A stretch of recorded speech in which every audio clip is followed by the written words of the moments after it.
పవన్ కళ్యాణ్ గారు అన్నట్టు అంటే పవన్ కళ్యాణ్ గారు 4 దశాబ్దాల తెలుగుదేశం పార్టీని నిలబెట్టానన్నారు కదా, అది కరెక్ట్ అని అంటారా? కరెక్టే అండి. ఎందుకంటే ఒక్క ముక్కలో చెప్తాను.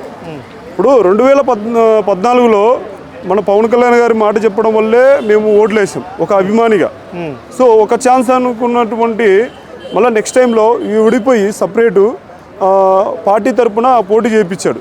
సో తన పార్టీ సపరేట్ అయిపోయాడు. ఇప్పుడు జగన్ హైలైట్ అయిపోయాడు 2019లో. సో జగన్మోహన్ రెడ్డి హైలైట్ అయ్యేసరికి అతను ఏమోరాడంటే ఒక ఛాన్స్ ఇవ్వండి, నేను ఈ పథకాలు ఇస్తాను, నేను ఇది చేస్తాను. సో అక్కడ దెబ్బ కొట్టేసింది. సో అక్కడ పోటీ చేసేసరికి ఒక సీటు గెలిచాడు పవన్ కళ్యాణ్ గారు. ఇంకా తర్వాత వచ్చినటువంటి వైసీపీ విజయం సాధించిన తర్వాత అందులో ఉన్నటువంటి భూత పురాణాలతో మళ్ళీ ఎన్నిక తగ్గిపోయారు. సో దిగజారిపోయారు. సో పవన్ కళ్యాణ్ గారు ఏం చేశారంటే ఇలా కాదని చెప్పేసి మళ్ళీ చంద్రబాబు గారితో స్నేహం చేసి తర్వాత చంద్రబాబును అరెస్ట్ చేస్తే వెళ్ళిపోయి కలిసి నేను టీడీపీతోనే వెళ్తున్నానని చెప్పి సో అలయన్స్ తీసుకున్నారు. 3 పార్టీలు కలిసి టీడీపీ, జనసేన, బీజేపీ ఈ 3 పార్టీలు కలిసి ఏం చేశారంటే గవర్నమెంట్ని ఫామ్ చేద్దామని చెప్పి ముందుకెళ్ళి తీసుకెళ్ళిపోయారు. సో పవన్ కళ్యాణ్ పాత్ర చాలా ఉందండి. ఇక్కడ ఏంటంటే చంద్రబాబు నాయుడు గారు అరెస్ట్ అయ్యి జైల్లో ఉన్నప్పుడు పవన్ కళ్యాణ్ గారు చాలా ధీమాతో ముందుకెళ్ళిపోయి పార్టీని తన భుజస్కంధాలు వేసుకుని తీసుకెళ్ళిపోయారు. ఎందుకు విజయం సాధించకూడదు, ఎందుకు మనం ముందుకెళ్ళకూడదు అని చెప్పేసి టీడీపీని తన భుజస్కంధాల మీద వేసుకుని మొత్తం పోరాడాడు.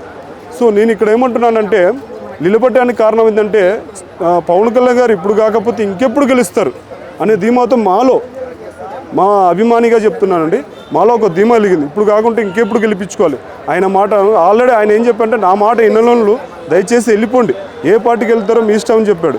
సో అక్కడ ధీమాతో కరెక్టు నాకు కావాల్సిన ప్రజా సంక్షేమం అని చెప్పి ముందుకు వచ్చాడు పవన్ కళ్యాణ్ గారు. సో గెలిచారు. సో ఇక్కడ నిలబడడానికి కారణం ఏంటంటే చంద్రబాబు నాయుడు గారు జైల్లో పడినప్పుడు పవన్ కళ్యాణ్ ఒక్కరే భుజస్కంధాల మీద వేసుకొని నడిపించారు. సో ఇంకా పవన్ కళ్యాణ్ అభిమానులుగా మేమేం చేసామంటే ఏ పార్టీ అయినా పర్లేదు పవన్ కళ్యాణ్ సపోర్ట్ చేశారు కాబట్టి వేసాము. అది సో అంటే తెలుగుదేశం నిలబెట్టినట్టే అంటారు 100%. ఇందులో నో డౌట్. ఇప్పుడు తీసేయడానికి ఎక్కడ ఉందండి? ఇప్పుడు అంతెందుకండి, ఆపోజిట్ అయినటువంటి వైఎస్ఆర్సీపీలోనే ఇప్పుడు చాలామంది చెప్పారు, వాళ్ళే చెప్పారు పవన్ కళ్యాణ్ లేకపోతే టీడీపీ లేదు, పవన్ కళ్యాణ్ తన దగ్గరుండి టీడీపీని కానీ కూటమిని ప్రభుత్వం గెలిపడానికి కీలక పాత్ర పోషించాలని పెద్ద నాయకులే అన్నారు. సో అందులో నో డౌట్ 100% గెలిపించింది మాత్రం మా పవన్ కళ్యాణ్. ఇక్కడ మాత్రం నెగిటివ్ కామెంట్స్ తీసుకోకండి. ఎందుకంటే 10 ఏళ్ళు ప్రభుత్వం ఉండాలని చెప్పేసి ప్రజా సంక్షేమం ఉండాలని చెప్పేసి పవన్ కళ్యాణ్ ముందుకెళ్ళి తీసుకున్నారు. సో తన భుజస్కంధాలు వేసుకుని కూటమి ప్రభుత్వాన్ని నడిపించారు. సో వైసీపీ అనుకున్నట్టు కూటమిని విడిపోతే మళ్ళీ వైసీపీ గెలిచే ఛాన్స్ ఉంటుందని ఉద్దేశంలో వాళ్ళు అంటున్నారు. కూటమి మళ్ళీ కంటిన్యూ అయ్యే అవకాశం ఉందంటారా? ఎక్కడైనా విడిపోయే ఛాన్స్ ఎక్కడైనా ఉందని అనుకోవచ్చు. చెప్పలేం.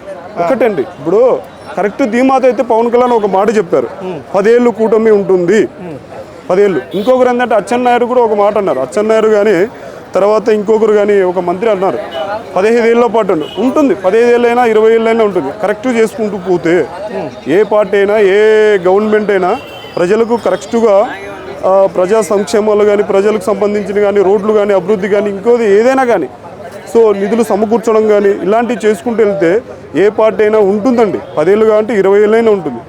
సో ఇష్టం వచ్చినట్టు మాట్లాడతాం, ఇష్టం వచ్చినట్టు రాజకీయం చేయడం అనేది చేస్తే ఏ పార్టీ ఉండదు. సో కూటమి కలిసి ఉంటుంది నష్టం లేదు. నెగిటివ్ తీసుకోకూడదండి, కలిసి ఉంటుంది అని అంటారు. అంటే కూటమి కలిసి ఉన్నా సరే జగన్ గెలిచే అవకాశం ఉందా? జగన్ గురించి ఏం మాట్లాడలేదు. జగన్మోహన్ రెడ్డి గురించి ఏం మాట్లాడలేదు.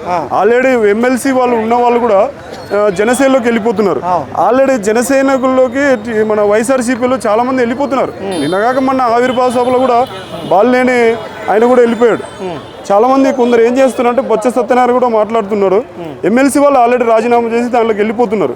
సో మిగతా వాళ్ళు కొన్ని ఏరియాలలో కూడా పార్టీ కార్యకర్తలు వైసీపీ కార్యకర్తలు కూడా కొంతమంది వెళ్ళిపోతున్నారు. సో వైసీపీని నేను తిట్టట్లేదు, వైసీపీ నేను ఎలాంటి ఏం కామెంట్ చేయనండి. ఒకటే మాట, వైసీపీ గురించి జగన్మోహన్ రెడ్డి గారి గురించి ఏం మాట్లాడను, మన జనసేన గురించి మాట్లాడుతున్నానండి.